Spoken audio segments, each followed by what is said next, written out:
একবার দুই পথিক পথ চলতে চলতে ক্লান্ত হয়ে পড়ল। তাদের ক্ষুধাও লেগেছিল ভীষণ।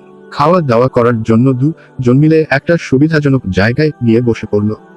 এরপর পুঁটলি থেকে বের করে নিল যার যার খাবার। একজনের রয়েছে 5টি রুটি, অন্য জনের 3টি। তারা যখন খাবার খাওয়ার জন্য তৈরি হলো তখন সেখানে এসে হাজির হলো এক মুসাফির।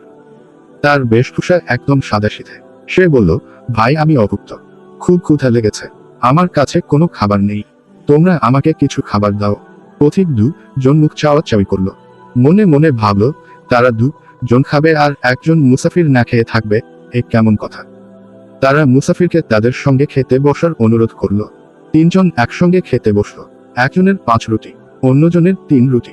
মুসাফিরের শূন্য হাত, তবু তারা রুটি বন্টনে কোনো তারতম্য করল না। তারা ভাবল, কারোর সঙ্গে খাবার না থাকতে পারে, কিন্তু ক্ষুধা তো আর কম লাগেনি।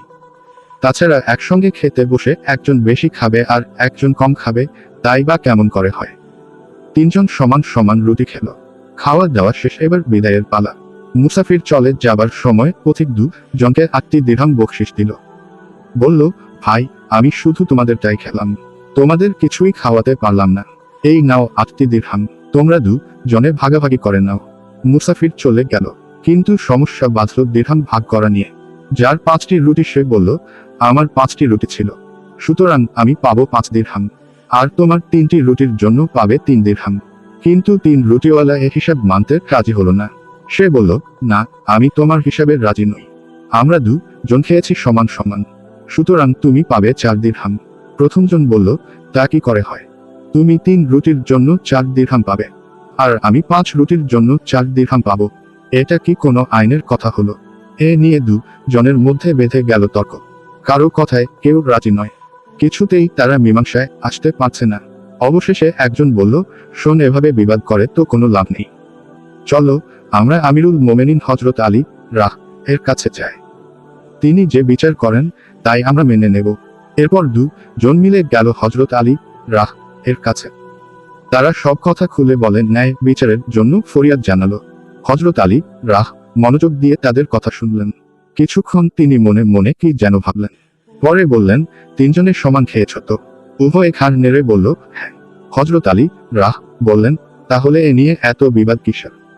হিসাব তো একেবারে পানির মতো সোজা। যার 5টি রুটি সে পাবে 7 দিরহাম, যার 3টি রুটি সে পাবে 1 দিরহাম। এমন হিসাবের কথা শুনে দুজনেই অবাক হয়ে গেল। 7 দিরহাম আর 1 দিরহাম ভাগ হলো কোন হিসাবে তারা কিছুতেই বুঝতে পারল না।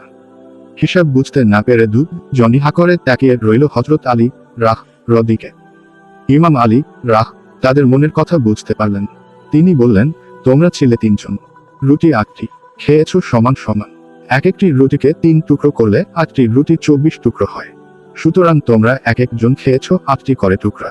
মুসাফির লোকটা 8 টুকরোর জন্য 8 দিরহাম দিয়েছে। হযরত আলী রাহ বললেন, এবার আসা যাক, কে কতটুকু পাবে সে হিসাবে। দ্বিতীয় জনের 3টি রুটিতে 9 টুকরো হয়েছে, 9 টুকরোর 8 টুকরো সে নিজে খেয়েছে, মাত্র 1 টুকরো পড়েছে মুসাফিরের ভাগে, সুতরাং সে 1 দিরহামের বেশি কিছুতেই পেতে পারে না। আর একজনের 5 রুটিতে হয়েছে 15টি টুকরো, তার মধ্যে সে নিজে খেয়েছে 8 টুকরো, বাকি 7 টুকরো খেয়েছে মুসাফির, সুতরাং সে পাবে 7 দিরহাম। হযরত আলী রাহ হিসাবের কথা শুনে পথিক দুজন বিস্মিত হলো। তার বিচার বুদ্ধির পরিচয় পেয়ে দারুণভাবে মুগ্ধ হলো। তারা আর কোনো ওজর আপত্তি না করে নীরবে মেনে নিল বিচারের রায়।